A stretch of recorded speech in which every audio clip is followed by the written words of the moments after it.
Hello everyone, let's learn and grow class में आप सभी का स्वागत है। इस वीडियो में हम डिस्कस करेंगे सीटेट के पेपर 2 का हिस्ट्री का सिलेबस। ये जानना आप लोगों के लिए बहुत ज़्यादा ज़रूरी है कि सिलेबस आखिरकार सब्जेक्ट का क्या होता है, क्योंकि उसके अकॉर्डिंग हम क्या करते हैं, अपनी प्रिपरेशन स्टार्ट करते हैं।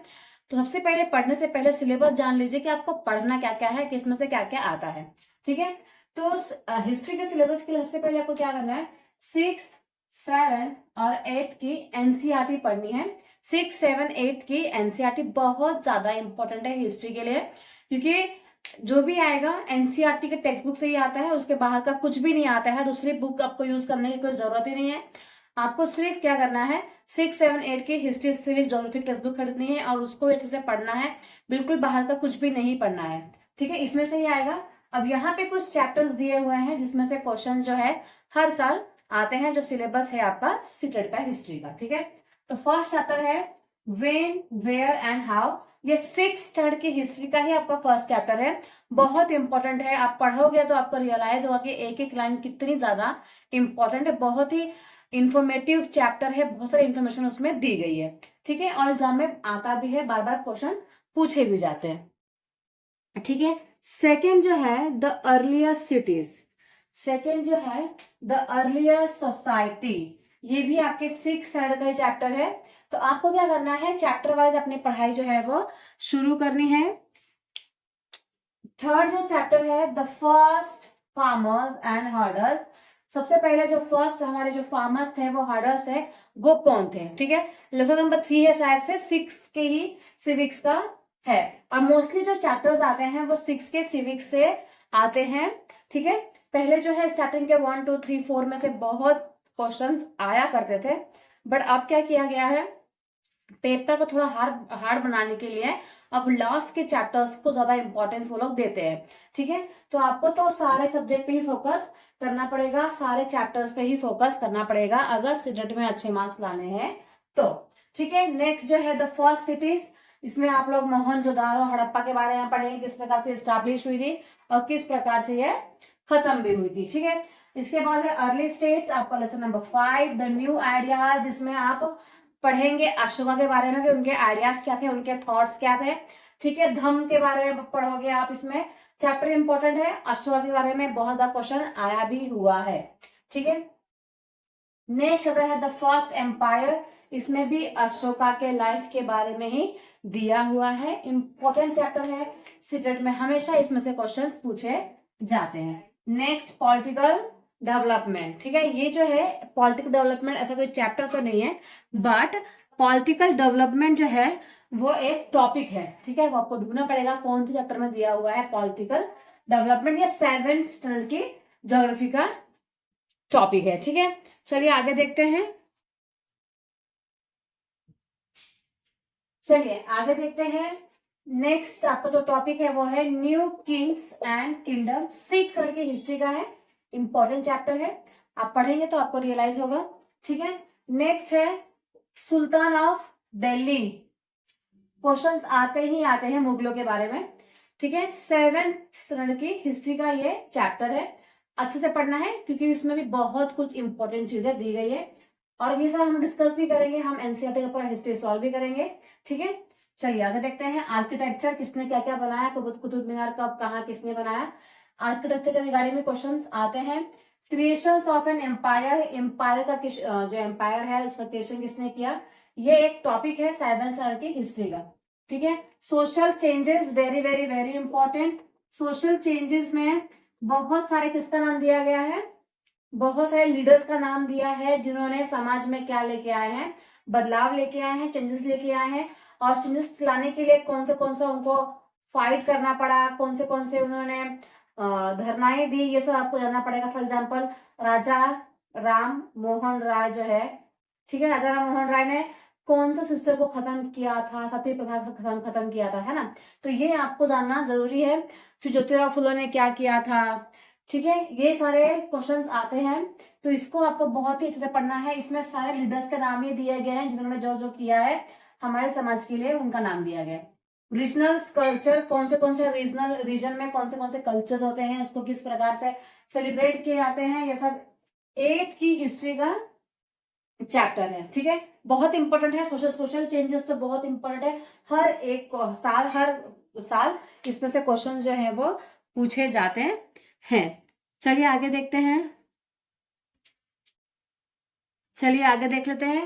नेक्स्ट जो आपका चैप्टर है वो है the establishment of company power. ये चैप्टर 8th की हिस्ट्री का है, बहुत ही इंपॉर्टेंट चैप्टर है। सीटेट में बार बार क्वेश्चंस ब्रिटिश के रिगार्डिंग पूछे जाते हैं, और हिस्ट्री में अगर ब्रिटिश के बारे में नहीं आएगा तो फिर क्या आएगा, है ना। तो जब आप पढ़ोगे तो ये चैप्टर आपको बहुत इंपॉर्टेंट लगेगा। इनफैक्ट ये सारे जितने भी चैप्टर्स हैं ये बहुत इंपॉर्टेंट है, क्योंकि 8th की हिस्ट्री बहुत इंपॉर्टेंट है सीटेट के लिए, ठीक है। तो देखिए नेक्स्ट है रूरल लाइफ एंड सोसाइटी, कि गांव के लोगों की जो लाइफ है वो किस प्रकार से थी, किस प्रकार से लाइफ में बदलाव आए। नेक्स्ट चैप्टर जो है आपका वो है कॉलोनियलिज्म एंड ट्राइबल सोसाइटी। ये जो चैप्टर है ये अलग है, और ट्राइबल सोसाइटी का चैप्टर जो है वो अलग है, दोनों को मर्ज कर दिया गया है, ठीक है। बट आप टेक्स्ट बुक में देखोगे दोनों चैप्टर आपको अलग नजर आएगा।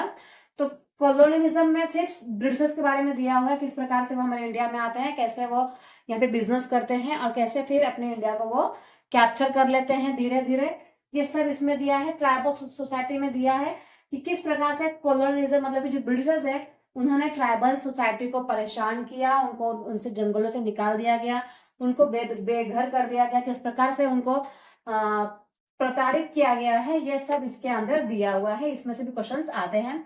नेक्स्ट जो है द रिवॉल्ट ऑफ 1857 1858, इसमें हम मंगल पांडे के बारे में पढ़ते हैं, रानी लक्ष्मीबाई के बारे में पढ़ते हैं, ठीक है। ऐसे बहुत सारे लीडर्स हैं जिनके बारे में दिया गया है, इंपॉर्टेंट है, ठीक है। नेक्स्ट जो है आपका विमेन एंड रिफॉर्म्स, कौन से लीडर्स ने विमेन के लिए अच्छे काम किए हैं, जैसे कि मैंने पहले ही आपको बताया था जो सोशल चेंजेस है, ठीक है। सेम विमेन एंड रिफॉर्म्स में भी सेम ही दिया गया है कि किसने कौन से लीडर्स ने अच्छे अच्छे काम किए हैं उनके विमेन्स की लाइफ को चेंज करने के लिए। चलिए आगे 2 चैप्टर्स दिए हैं वो भी देख लेते हैं। Last but not the list, changing the caste system.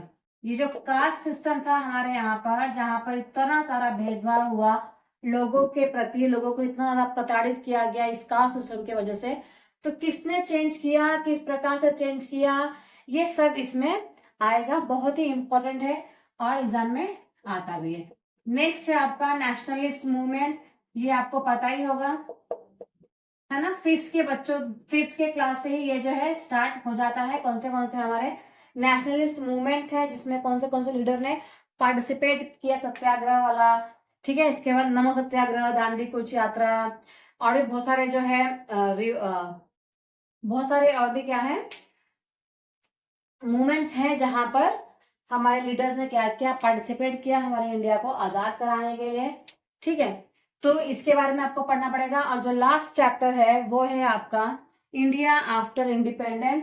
8th के चैप्टर है ये, कि इंडिया जो है आजाद हो गया उसके बाद किस प्रकार से बदलाव इसमें लाया गया, ठीक है। सो इंडिया आफ्टर इंडिपेंडेंस बहुत इंपॉर्टेंट चैप्टर है, ये भी हम लोग काफी कम उम्र से ही पढ़ते हुए आ रहे हैं, बट इसमें क्या है बहुत ज्यादा डिटेल में दिया होगा, आपको बहुत अच्छे से प्रिपरेशन करनी है, एक लाइन अच्छे से पढ़नी पड़ेगी, क्योंकि अब जो एग्जाम्स में आते हैं क्वेश्चंस वो कैसे आते हैं, कोई भी एक पैराग्राफ ऐसा कट करेंगे और एग्जाम में डाल दिया जाएगा। तो आपको बहुत से अच्छे से, मतलब आपको रट्टा नहीं मारना है, आपको एक एक लाइन समझना है, क्योंकि समझ के पढ़ोगे तो वो आपको लंबे समय तक याद रहेगा, ठीक है। जब क्वेश्चंस भी देखोगे तो आपको लगेगा कि मैंने हाँ ऐसा कुछ पढ़ा था, ठीक है। बट अगर आप सिर्फ रट्टा मारोगे या उसको लिखने की सिर्फ लिख के रख लोगे तो बात नहीं बनेगी, ठीक है। तो अच्छे से समझने की कोशिश कीजिए, समझकर अपने नोट्स बनाना स्टार्ट कीजिए, ना कि रट्टा मार के। तो ये जो है ये हिस्ट्री का पूरा क्या है आपका सिलेबस है, बहुत ही लेंदी सिलेबस है। और हिस्ट्री का सिलेबस लेंदी होता भी है क्योंकि उसमें चैप्टर्स बहुत ज्यादा होते हैं। अगर हम हिस्ट्री सिर्फ ज्योग्राफी सिर्फ हिस्ट्री की बात करें 6, 7, 8 की, तो 6 में 10 चैप्टर्स होते हैं, 7th में 10 चैप्टर्स होते हैं, एंड 8th में भी 10 चैप्टर्स होते हैं। और ये सारे चैप्टर्स जो है बहुत इंपॉर्टेंट है। तो सबसे ज्यादा आपको फोकस अगर किसी पे करना है तो वो 6 की हिस्ट्री पे करना है और 8th की हिस्ट्री पे करना है, ठीक है। 7th की हिस्ट्री से इतने क्वेश्चंस नहीं आते जितने कि 6 और 8 से आते हैं, ठीक है। तो आई होप आपको पूरा सिलेबस जो है वो मिल गया होगा, आपने लिख लिया होगा। वीडियो अच्छी लगी है तो चैनल सब्सक्राइब कर लीजिएगा, लाइक कमेंट जरूर कीजिएगा। मिलते हैं नेक्स्ट क्लास में। Thank you so much everyone.